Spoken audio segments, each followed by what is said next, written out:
Burj খলিফার সবচেয়ে উপরের স্টিল পাইপ এটি আপনার কত বড় মনে হচ্ছে? 10 ফুট, 20 ফুট নাকি 50 ফুট? বন্ধুরা, এই ছোট্ট অংশটি 136 মিটার লম্বা এবং এর ওজন 300 টনেরও বেশি। 2008 সালে দুবাইতে এমন কোনো ক্রেনই ছিল না যা এত উচ্চতায় এত ভারী পাইপ তুলতে পারে।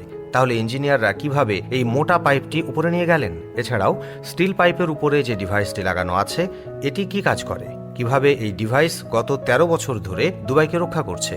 প্রথমেই জেনে নেওয়া যাক এর উপরের অংশের কাজ কি। এই স্টিল পাইপের অবশ্য কোনো না কোনো কাজ তো রয়েছে, না হলে তো আর এটি তৈরি করা হতো না।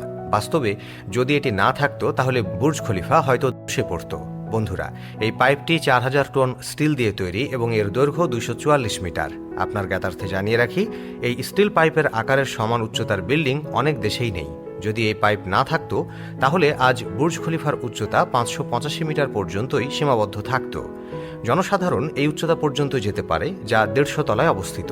এই উচ্চতার উপরে থাকা 150 থেকে 159 তলা পর্যন্ত শুধুমাত্র স্টিল পাইপের মাধ্যমে দাঁড়িয়ে রয়েছে এবং এগুলো বসবাসের উপযোগী নয়, এখানে থাকা বিপজ্জনক। যখন প্রবল বাতাস বইতে থাকে তখন এই অংশটি প্রায় 6 ফুট পর্যন্ত দুলতে পারে। তবে এটি ইঞ্জিনিয়ারিংয়ের ব্যর্থতা নয়, বরং বুর্জ খলিফার বিশেষ বৈশিষ্ট্য। এই কাঠামো 200 কিলোমিটার প্রতি ঘন্টা গতির বাতাস শোষণ করে নিজের অংশকে নিরাপদ রাখে। আমেরিকান ইঞ্জিনিয়ার উইলিয়াম বেকার এই ডিজাইন তৈরি করেন। তার পরিকল্পনা অনুযায়ী এই কাঠামো শুধু বাতাস প্রতিরোধী করে না, বরং বাতাসকে বিভ্রান্তও করে। বুর্জ খলিফার প্রথম 154টি তলা কংক্রিটের বাটওয়াল ভিত্তির উপর দাঁড়িয়ে রয়েছে, আর উপরের ফ্লোরগুলো স্টিলের মাধ্যমে ঠেকানো হয়েছে। যদি স্টিলের এই অংশ না থাকতো তাহলে উপরের ফ্লোরগুলোর দোলনের কারণে কংক্রিটে ফাটল ধরত এবং পুরো বিল্ডিং ভেঙে পড়ার ঝুঁকি থাকত। এছাড়াও আপনি বিশ্বাস করবেন না যে বুর্জ খলিফার শীর্ষে থাকা এই ডিভাইস গত 13 বছর ধরে দুবাইকে রক্ষা করে আসছে। প্রকৌশলগত ভাষায় একে লাইটনিং অ্যারেস্টর বলা হয়।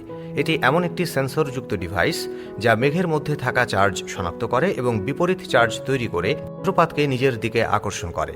এরপর স্টিলের মোটা ওয়্যারের মাধ্যমে এটি পুরো বিল্ডিংকে সুরক্ষিত রেখে বিদ্যুৎ প্রবাহকে মাটিতে পাঠিয়ে দেয়। গত 13 বছরে এটি 18 থেকে 20 বার বজ্রপাত প্রতিরোধ করেছে। যখনই এই ডিভাইস বজ্রপাত প্রতিরোধ করে তখন এর ব্যাটারি পরিবর্তন করতে হয়।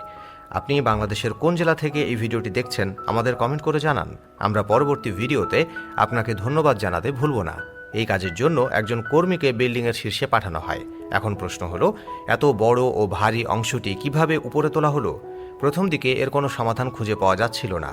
পরে প্রকৌশলীরা সিদ্ধান্ত নেন যে তারা স্টিল পাইপটিকে বুর্জ খলিফার ভেতরেই তৈরি করবেন।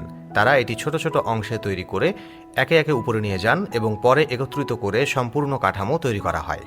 বন্ধুরা, ভিডিওটি কেমন লাগলো তা জানাতে ভুলবেন না। পরবর্তী ভিডিও পেতে আমাদের পেজটি ফলো করে রাখুন। এতক্ষণ আমাদের সঙ্গে থাকার জন্য আপনাকে অসংখ্য ধন্যবাদ।